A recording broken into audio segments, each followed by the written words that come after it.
कार्यक्रम के प्रायोजक हैं श्री मदन भाई रेखाबेन हुमड़, रूपेन प्राची हुमड़, अनगवीर आर्शवीर हुमड़, रिक्ता विशाल सेठी, आरिका अर्जुन सेठी। इसीलिए लघु स्वयंभू स्तोत्र बहुत ही प्यारी कृति है। सिर्फ दो दो पंक्तियों में एक एक तीर्थंकरों की स्तुति है, दो पंक्ति, और उनकी स्तुति करते हुए हमें अपने कर्म खपाना है, हमें अपने क्योंकि इसके अलावा कोई दूसरा रास्ता वर्तमान में मुक्ति का साधन सिर्फ भगवान की भक्ति है।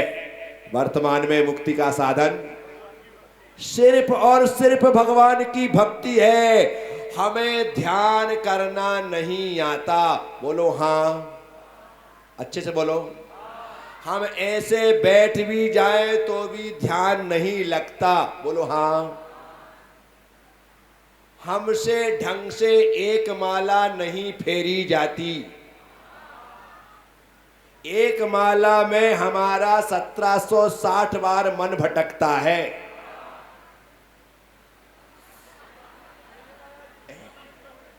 एक माला हाथ में लेकर के बैठ जाए, आंख मूंद करके माला फेरने लगे तो 2 मिनट में ही मन में विकल्प आ जाता है कि माला कितनी बची, और आंख मूंद करके ही हम ऐसे फूल को ढूंढते, आदि हो गई। एक माला में 2-3 बार तो फूल ढूंढ लेते हैं, बोलो। ये तो हमारी दशा है। जब एक माला में ही मन नहीं लगता तो तुमसे कहा जाए कि बाहुबली बन करके, पार्श्वनाथ बन करके ध्यान करो, तो सुभाष जी संभव है क्या? नहीं है। हम दुनिया की यात्रा कर सकते हैं, अंतर की यात्रा हमसे नहीं होती है। तीर्थ यात्रा करवा लो, पद यात्रा करवा लो, गुरु दर्शन की यात्रा करवा लो, यहां तुम्हें शोभा यात्रा में जितना चलवाना है उतना चलवा लो, सब कर लेंगे, लेकिन अंतर यात्रा के नाम पर नीलबटा सन्नाटा वो नहीं होती। क्योंकि आंख मूंदते ही हमें भय लगने लगता है, डर लगने लगता है, ऐसी पोजीशन बन जाती। हम ज्यादा देर आंख मूंद करके बैठ नहीं पाते, आंख खोल लेते हैं, आंख खोल लेते हैं। कई लोग पूरी नहीं खोल पाते तो आधी खोल लेते हैं, कई आधी नहीं खोल पाते तो एक खोल के देख लेते हैं, लेकिन खोलेंगे जरूर। क्या बहुत कम लोग हैं जो पूरी तरह से ध्यानस्थ होकर एक जाप करते हैं, एक माला फेरते हैं। तो अभी हमसे वो नहीं होता। वर्तमान में भक्ति है, इसलिए जब संगीत चलता है, भजन चलते हैं, तो लोग अपने आप यूं ताली बजा बजा करके झूमने लगते हैं। और जितनी ज्यादा भक्ति कराओ, घर जाकर के व्यक्ति कहेगा आज तो मजा आ गया। क्या कहेगा? और यदि मैं कहूं चलो सभी लोग आंख मूंद करके ऐसे बैठ जाओ, अरे यार वो महाराज तो ध्यान करवाते, अपने बस का नहीं है। साथियों, वर्तमान में भक्ति ही मुक्ति का साधन है। भक्ति ही और भक्ति किसकी? पंच गुरुओं की। किसकी? पंच गुरु मतलब पंच परमेष्ठी की। किसकी? अरिहंत की, सिद्ध की, आचार्य की, उपाध्याय की, साधु की। पंच गुरु की भक्ति करना है और देव सात गुरु की भक्ति करना है। ये भक्ति हमारे द्वारा की जाए, आप पाएंगे कि इनकी भक्ति में हम ऐसे तन्मय हो जाएंगे, ऐसा आनंद होगा पूछो मत। अभी मैं आनंद यात्रा के बाद उठ करके जब हॉल में जाता हूं, आहा, ऐसी भैया वृत्ति होती है मेरी। 5 मिनट में सारे लोग जो ठीक ठाक करने आते हैं ठोक ठाक के चले जाते हैं। कोई यहां दबाता है, कोई वहां दबाता है। मैंने कहा भैया बस बहुत कर हो गया।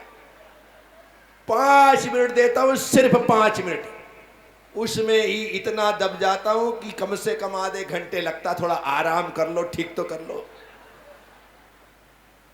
एक साथ लोग चढ़ते हैं। अरे भैया वृत्ति है, एक साथ सब लोग अच्छे से पहले बैठ जाओ, 4-4, 6-6 लोग उठो और धीरे धीरे करके हाथ एक बार 2-2 बार लगा करके हटते जाओ और दूसरी एक साथ चढ़ेंगे तो कैसी भैया वृत्ति होगी बोलो, कैसे करते हैं आप? और उस भैया वृत्ति से पुण्य कम मिलता है, पाप ज्यादा लगता है। उससे क्या होता है? पुण्य तो क्योंकि हमें जिस विनय के साथ गुरु की सेवा करनी चाहिए, सेवा तो कर रहे हैं लेकिन विनय के साथ नहीं कर पा रहे हैं। बस हमारा हाथ लगना चाहिए। हम ऐसा सोच कर अच्छे से बैठो, धीरे धीरे करके। मैं 5 मिनट के स्थान पर 10 मिनट का टाइम दूंगा, 10 मिनट के स्थान पर 15 मिनट का टाइम दूंगा, लेकिन तरीके से करो। तो ऊपर जैसे ही तुम चढ़ते हो, मैं आपको छोड़ करके ऊपर चढ़ जाता हूं छत पे, कि वही ज्यादा बेहतर है। साथियों, सेवा, वैयावृत्ति, भक्ति, स्तुति, यही सब माध्यम है। यही सब माध्यम है। किसका? मुक्ति का। क्योंकि वर्तमान में मोक्ष नहीं है। वर्तमान में मोक्ष, फिर भी मैं मुनि बन करके बैठ गया और आप ऐसी गलती करोगे नहीं। क्योंकि तुम्हें पता है कि वर्तमान में मोक्ष है नहीं। जब मोक्ष ही नहीं है तो फालतू में मुनि महाराज और माता जी बनने की जरूरत क्या? जब मोक्ष होगा तब बनेंगे। जब मोक्ष होगा तब, लोकेश कब बनेंगे? हाँ, जब मोक्ष होगा तब बनेंगे। अभी बनकर क्या फायदा? सही कह रहे हैं आप। अभी मोक्ष नहीं है लेकिन मोक्ष मार्ग है। क्या है? क्या है? अभी मोक्ष नहीं है, मोक्ष मार्ग है, और मोक्ष बहुत दूर है। वहां तक पहुंचने के लिए इस पंचम काल में ही चलना प्रारंभ करना पड़ेगा।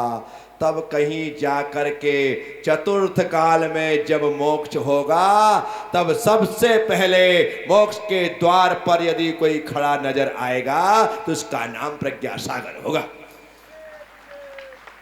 अरे भाई, अभी से चल रहा हूं, बचपन से। मैं आप सबसे भी कहता हूं, मैंने तो चलना प्रारंभ कर दिया है। आपको भी मोक्ष पहुंचना है तो अभी से चलना पड़ेगा। तुम सोचोगे उसी समय चलेंगे तो हो सकता है जब तक तुम मोक्ष के द्वार पर पहुंचो तब तक द्वार बंद हो जाए। गर्मी के दिनों में जिन नगरों में, जिन शहरों में, जिन गांवों में पानी की किल्लत होती है, वहां पर नगर निगम, नगर पालिका, नगर पंचायत, नगर परिषद, ग्राम पंचायत लोगों के लिए टैंकरों के माध्यम से पानी की व्यवस्था करती है। और जब पानी की व्यवस्था करती है, दिन और टाइम टैंकर के आने का फिक्स होता है कि सप्ताह में 2 दिन टैंकर मंगलवार और शुक्रवार को सुबह 7 बजे आए और आकर के इस स्थान पर खड़ा होगा। अब मंगलवार और शुक्रवार निश्चित है टैंकर के आने का और 7 बजे यहां खड़े होने का। तो जिन लोगों को पानी की जरूरत होती है वे लोग जहां पर टैंकर लगने वाला है वहां से अपनी बाल्टी की लाइन लगाना प्रारंभ करते हैं। क्या करते हैं? लंबी लाइन लग जाती है। मैंने तो अपने गांव में पानी की किल्लत देखी है। उस टाइम पर भी, नदी होने के बाद भी, गांव में जगह जगह कुएं होने के बाद भी कभी भीषण गर्मी पड़ती थी तो ऐसी पोजीशन बन जाती थी कि लाइन लगती थी। हमारे वहाँ टैंकर नहीं आता था, लेकिन जो सरकारी नल होते थे उनमें टाइम फिक्स होता था कि इस टाइम पानी आएगा, तो वहां से पानी भरते थे। लंबी लाइन लगती, इतनी लंबी लाइन लग गई, बाल्टी के पीछे बाल्टी, बाल्टी के पीछे बाल्टी, बाल्टी के पीछे हंडा, भंडे के पीछे फिर बाल्टी, ऐसे लगा रखे जिसके पास जो था सबने लगा दिया। लेकिन विनोद, तुम सोच रहे हो कि 7 बजे आएगा टैंकर। मैं तो पत्रकार हूं। क्या? मैं तो 6:45 बजे अपनी बाल्टी लेकर के, और विनोद बाबू 6:45 बजे अपनी हाथ के दोनों हाथ में 2 खाली बाल्टियां लेकर के चले, और वहां जाकर के देखा तो आधा किलोमीटर लंबी लाइन लगी है। अब तुम्हारा नंबर कहां आएगा? जल्दी बताओ, विनोद, टाइम नहीं। तुम पत्रकार हो, सबके परिचित हो, टैंकर वाले का नंबर तुम्हारे पास है, तो क्या तुमको डायरेक्ट आगे स्थान मिलेगा? तुम यदि घुसने की कोशिश भी करो ना, तो जितने लोग लाइन में लगे हैं अपनी खाली बाल्टी से तुम्हारा सिर फोड़ देंगे कि हम बेवकूफ है जो रात को 12 बजे से हमने बाल्टी लगा रखी है, पहले हम भरेंगे। और जब तक तुम्हारा नंबर आएगा तब तक टैंकर खाली हो जाएगा। मैं आपसे कह रहा हूं, अभी से मोक्ष मार्ग में चलना प्रारंभ कर दो, अभी से, अन्यथा जब तक तुम्हारा नंबर आएगा मोक्ष का द्वार फिर से बंद हो जाएगा। इसलिए मोक्ष मार्ग खुला है तो उस मार्ग पर हमें चलना चाहिए।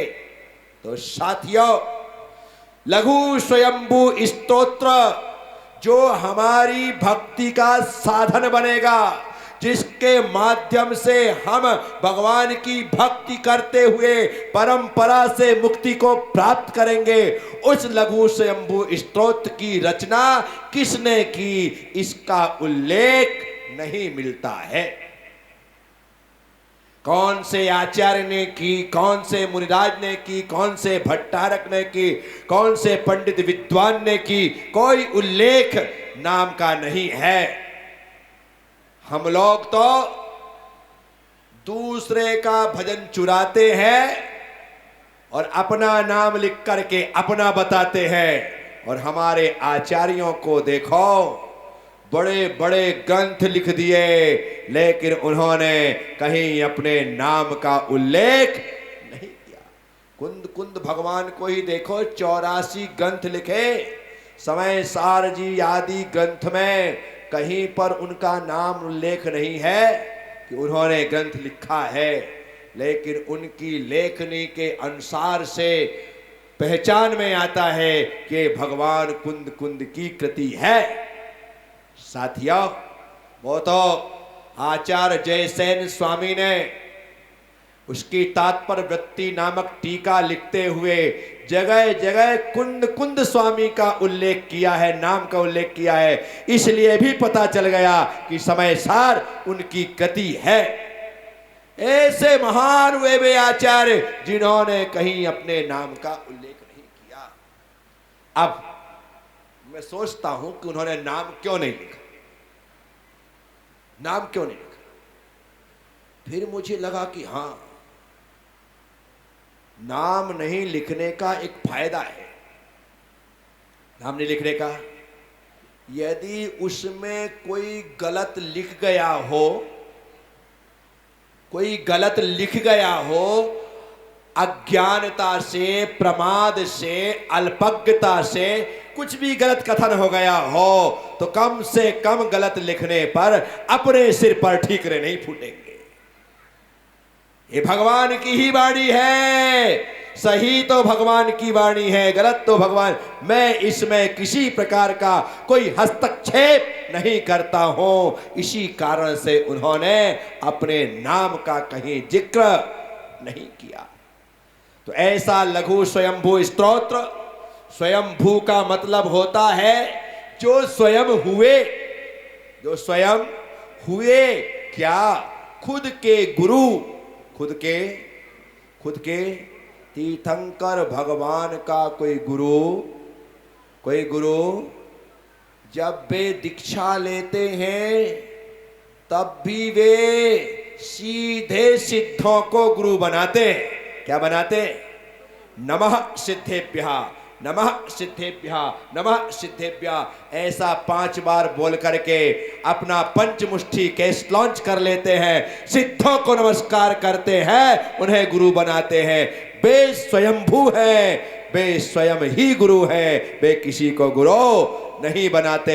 ऐसे 24 तीर्थंकर भगवान जो स्वयंभू है, हम उनकी स्तुति भक्ति इस लघु स्वयंभू स्तोत्र के माध्यम से करेंगे।